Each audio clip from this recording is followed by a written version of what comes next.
یہ سرود قمری و بلبل فریب گوش ہے، باطن ہنگامہ آباد چمن خاموش ہے۔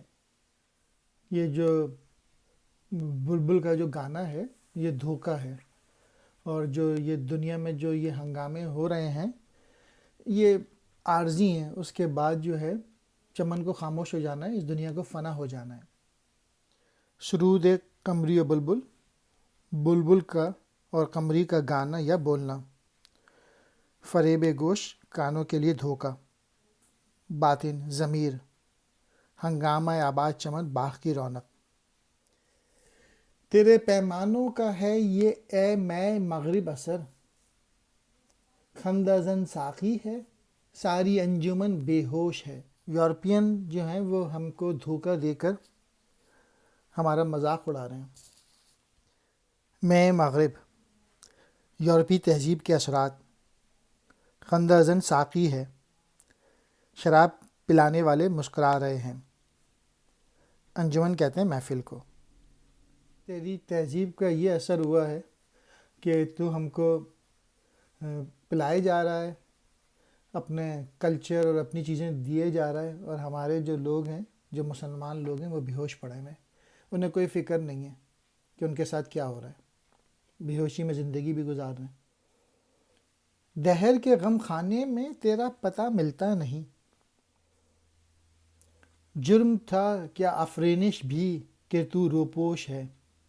یہ جو دنیا ہے یہ ایک محنت کی جگہ ہے، اور اس میں مسلمانوں کا پتہ نہیں چل پا رہا ہے۔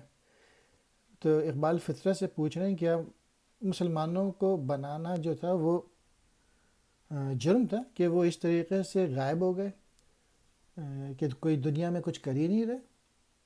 آہ دنیا دل سمجھتی ہے جسے وہ دل نہیں، پہلو انسان میں ایک ہنگامہ خاموش ہے۔ ہنگامہ خاموش، ایسا شور جس کی آواز نہ ہو۔ مین چیز جو ہے وہ دل ہے، اور دنیا اس کو صرف ایک آرگن سمجھی ہوئی ہے۔ دل ایک ایسی جگہ ہے جہاں سے پیشن نکلتے ہیں، جذبے بیدار ہوتے ہیں۔ زندگی کی راہ میں چل لیکن ذرا بچ بچ کے چل، یہ سمجھ لے کوئی مینائے خانہ بار دوش ہے۔ زندگی بہت سوچ سمجھ کے گزارنی چاہیے، دیکھ بھال کے، بڑی احتیاط کے ساتھ کہ کوئی گناہ نہ ہو جائیں۔ اور دوسرے مصرعے میں اور اس طرح سے بچنا چاہیے، مثال یہ دیے کہ جیسے شراب سے بھری ہوئی سراہی کا جو شراب خانہ ہے وہ تیرے کاندھوں پہ ہے، اور ذرا سا ڈگمگایا تو وہ گر جائیں گی اور ٹوٹ جائیں گی۔